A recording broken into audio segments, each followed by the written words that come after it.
We have had such a nice summer. I am so thankful. We've gone on lots of hikes. It's one of our favorite things to do. We took a little family trip to Estes Park. One thing that's happened this summer is the relationship between my 5-year-old and my 3-year-old girls has just blossomed. They're playing together so much more. My 3-year-old has matured a little bit, and my 5-year-old, I think, is realizing, oh, she's such a fun playmate. So it's really sweet to see them playing more and more together. That's one of my favorite things about homeschooling is we get to be together and they get so much time to develop their friendship.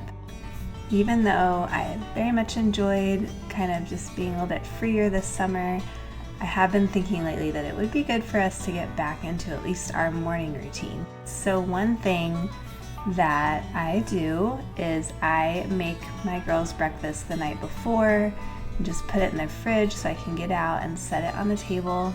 And my girls know that we sit down to have breakfast and immediately we read the Bible. So I read to them from the Children's Illustrated Bible. I love it. It's beautiful, beautiful illustrations, very accurate to the actual Bible.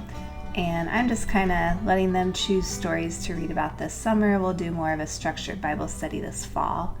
And after we do our Bible study, we also sing some hymns from my first hymnal.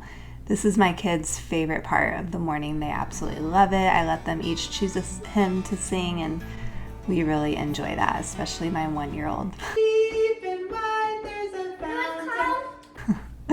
So we do that, and then after that, we pray together. And I feel like if we do those things in the morning and nothing else happens, then it's been a good morning because those are the most important things. We also talk about one of Sally and Clay Clarkson's 24 Family Ways. My goal is to do one each week, and on my boards here I have the 24 Family Ways. So we're starting with the first one. We've gone through them. We went through them last year, but we're starting with the first one again, and then I have a Bible verse to go along with it that we memorize together. And then I have coloring books for my girls to color, and these are from Sally and Clay Clarkson, and they're awesome because there's a picture that goes along with each of the family ways. So we color them and talk about what it means. I play a song that is basically the Bible verse that we're memorizing. So I did put together a Bible verse that relates to it and a song where they're able to memorize that Bible verse just singing the song. So that worked really well for us last year, and I'm excited to do that again and go over the family ways again. As they're coloring in their coloring books, I'm usually, trying to do some breakfast dishes, and usually how it works is I wash like 1 or 2 dishes and then, get my 1-year-old, he's getting into something or doing something, and then, help one of the girls and then wash another dish. That's kind of usually how it goes. So it's a little bit crazy, but I feel like just implementing these habits is huge. And even if it's kind of chaotic or, doesn't really go how I plan, if we just try to at least do a little bit of these habits in the morning, I feel like it's very meaningful, and we can just expand on them as my kids get a little bit older. After my girls finish coloring in their coloring book, I have my 5-year-old start working on some math.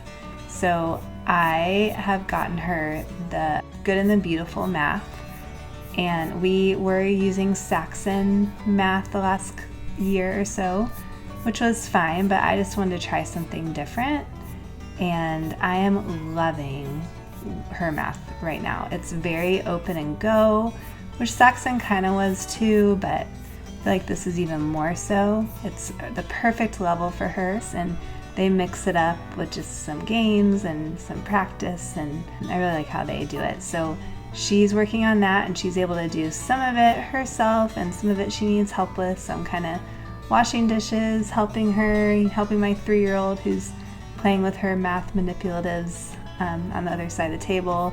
My 1-year-old's just, crawling around doing his thing. So we do that for a little while, and sometimes that goes smoother than others, and I don't necessarily do math with her every single day, but my goal is at least 3 days a week. especially on mornings where we don't have to rush out to the door somewhere. We have a little bit more time. I want her to just get in that habit. Even if we do half a lesson in the morning, it's just, again, implementing that habit. I feel like we're all our freshest in the morning, so the more that I can do kind of right away, the better things go. If I wait to do math or something later in the day, which sometimes I do, during the other kids' nap time or quiet time, it can work, but I'm more tired then, they're more tired then, so I do feel like it works best for everybody if we can do a little bit in the morning. It's also really sweet. Sometimes my 5-year-old comes over and wants to help my 3-year-old with the math that she's doing or show her how to do something. And the 3-year-old's usually very receptive to that. So those are always sweet moments when those happen. Also this morning, I am making some sourdough bread. I have a sourdough starter that I usually feed just daily because I cook enough with it. We go through the sourdough bread really quickly, so I bake it at least a couple times a week. So I'm preheating my cast iron Dutch oven, and then I made the dough yesterday and put it in the fridge overnight. And so now once the Dutch oven is preheated, I will just put it in the oven and let it cook for 20 minutes with the lid on and 20 minutes with the lid off. And we will get some delicious sourdough bread. I made this loaf with hard white wheat from wheat berries that I got from Azure Standard, and then I milled them in my flour mill. So I used mostly hard white wheat and a little bit of spelt flour. It's fun to mix in some of that ancient grain, and it makes a really delicious whole wheat sourdough loaf. So that will be ready, and we will eat some of that for lunch today, which will be really nice. My 3-year-old is now stacking the math manipulatives, so she finds lots of creative ways to play with those. She calls it her math, and my 5-year-old is finishing up a little bit on her math. So I finish up cleaning the kitchen a little bit and help them, and then after that time, I tell them that we are going to read a little bit together.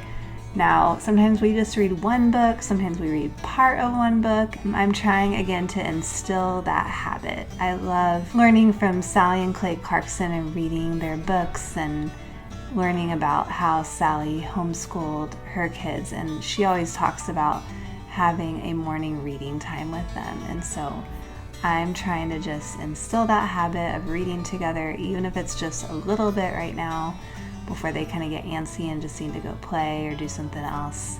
But I'm excited to expand on that as they get older. I got a few library books that are related to Cycle 1 material because we're in classical conversations, so we're reading one book right now about clouds, different kinds of clouds, and it's been storming a lot where we live in Colorado, and so it's very applicable. After we have our reading time, I let them go play a little bit, and I am making a smoothie this morning. I love to make these smoothies with kefir that I make out of my raw goat's milk, and then I put some frozen berries in, a little stevia to sweeten it. I usually put a little bit of a frozen banana in, and it makes such a delicious smoothie, and I've been having that every morning, usually around 10:30 for kind of a mid-morning snack. My 3-year-old loves them too, so I usually pour her a little bit in a little teacup, and when she's ready for a snack, she gets some smoothie as well. My 5-year-old's not a big fan, but my 3-year-old loves them. So I really love getting kefir each day. It's so good for you, so many probiotics, and this is how I do it.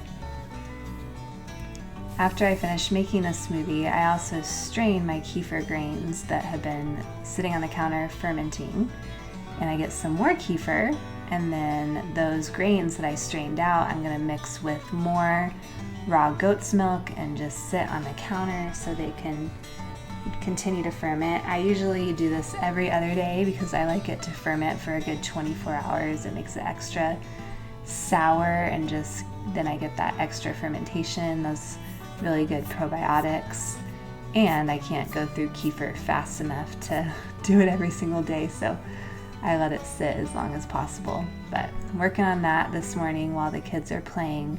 It takes me a little bit of time, and I prefer doing it when they're busy playing, because as you can see, it can be a little messy sometimes if I'm distracted, but I'm getting better at it. I'm not spilling as much when I strain it like I did at the beginning.